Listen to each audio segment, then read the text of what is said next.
Thank you for joining us. I'm Spencer Tillis. And I'm Giselle Espinales. And this is the Delmarva Sports Show, your show for all the highlights here on Delmarva Sports, as well as keeping you up to date with your pro teams in Baltimore, Philly, and D.C. In this week's episode, we head over to Wicomico County Stadium for the Indians' home opener against Washington. And later, the SU volleyball team participating in the Seagull Classic this past Saturday. The Lady Gulls with their best start in program history. And the 5th-ranked Wesley Wolverines look to keep their season started with a huge statement when they took on 22nd-ranked Thomas and More.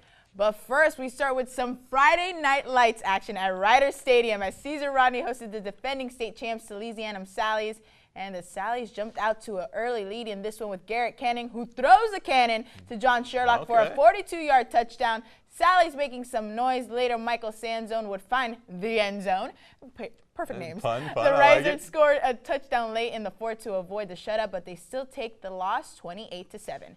You know what, Spencer? It can't be easy, starting off your season against the defending state champions once again. Coach Schoenwolf of the Riders did tell me last year's team was different, and they need to continue to improve for this season. One thing that needs to be worked on is their execution in the red zone. They would get there, but unable to capitalize. So it's going to be interesting to see how the Riders actually recover from this. Yeah, I feel like I actually got to eat a little crow on this one because I pegged the Riders. I said they were going to be good, and I mean, they started this game down 28-0. It did not look good. I mean, you're right. They did lose a lot of guys, and it is just one game. And granted, it's against one of these state's best teams, but I expected a little bit more out of them this one. So, we're going to have to see how they bounce back. I mean, moving forward, it is just one game, so we'll see what happens. And a pretty good matchup over at Stephen Decatur last Friday when the Seahawks welcomed Indian River into town.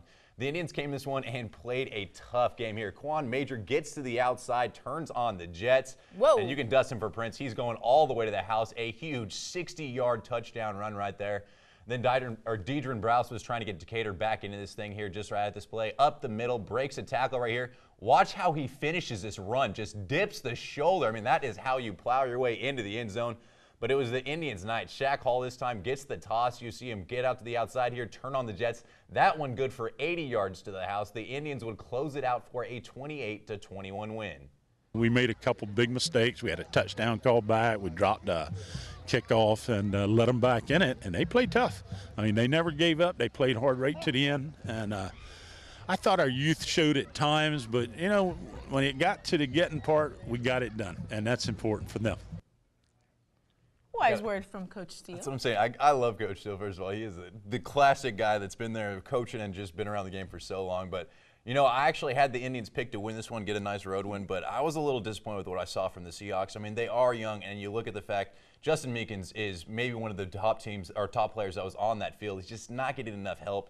You got to see moving forward. They got to figure out what's going on with that line. They did show me some heart, though. They battled their way back into that thing, but moving on, I got to see a little bit more from the Seahawks. It's funny. Last week I said in Coach Steele, I trust, and I do. And look what happened over in Berlin. That was quite the showdown between these two teams. But covering the Indians before, they had that championship trophy on their mind, and nobody is going to get in their way. And Spencer, mission 1 complete. Yeah, that is actually turned into a pretty good rivalry right there. It was pretty fun to watch. All right, and it was a hot one over at Wicomico County Stadium as the Parkside Rams took on the Queen Anne Lions. And I'll talk about the temperature, a picture-perfect Saturday for some afternoon football. And the Lions defense was on fire, just suffocating the Rams. Number 18, Carlos Wilson, with a big sack on Rams QB, Devin Redding.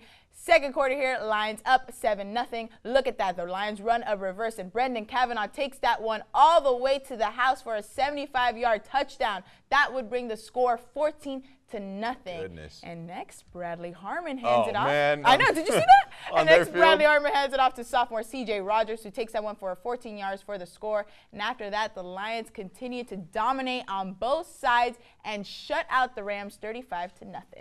Just set the edge and made good tackles. They have a good offense, but guess we shut them down. It all starts with our scout team. They gave us the good reps. They had people that are just as fast as them. So it gave us a good example. So when it came out here, it was easier. And the Lions did make it look incredibly easy. I mean, defense wins games, right? And while this defense can make its way to winning a championship, I know, it's only week 1, but the Lions were doing everything right on both sides of the ball. Interceptions, sacks. I mean, what didn't happen? And on offense, during the offseason, I spoke to head coach Don Graff and their QB Bradley Harmon, and both had mentioned how they had a young line, but young may be the way to go because Harmon was protected throughout the entire game, and that's what it's all about, a full team effort. I mean, they made some big plays over there. Yeah, it was something to watch. I mean, the fact is, I was kind of high on Parkside coming to this one, and there's no other way around it. That was embarrassing. The performance to have that happen on your home field, the way the guys dancing in your end zone, everything else that went along with that. I mean, we had high hopes that this offense was going to be explosive. They were put in check the entire game. And the fact that they did that on your field at home in front of your home fans, your opening game, I mean, that's tough. We're going to have to see them bounce back in a big way, so I might be hopping off that train here moving forward. Oh, no. Yeah, seriously. Too soon. Polytech opened up their season at home when they squared off against Del Castle on Thursday, and this might have been the best game of all of them here. The Cougars jumped out to an early lead here. Amira Dorsey gets a dominating, pushes his way through the line for the touchdown. Then Jason Rigby, trying to get Polytech back in this thing, sneaks in to make it 13-10 Del Castle at half. The Panthers still chipping away. Gab Brown punches that one in from 1 yard out, then a deep touchdown pass, takes it in right there. They were actually fighting their way back all the game, it seemed like. They actually got down 35-22 with just 5.5 minutes left in the fourth, but the Panthers, they get 2 Rigby touchdowns, and incredibly, they complete a comeback for a 36-35 win. It's a close game. It was amazing. I have to say, like I said, this was easily, I felt like, the most exciting game that we had. They were dead in the water in that game. It seemed like it was so far done, and all of a sudden they keep fighting. They get their way back into this thing.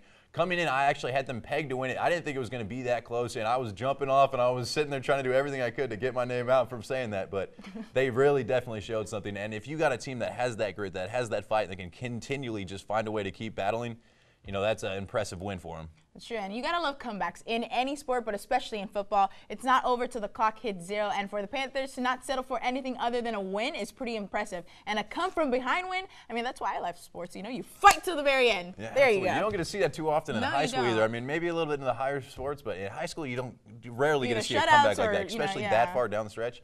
Well, we want to know what you think. Connect with us on Facebook and Twitter at 47abc.com. Tell us what your matchups you want to hear about, what games you want us to cover, and we'll be out there on the field all week. And don't touch that remote. We are just getting started here.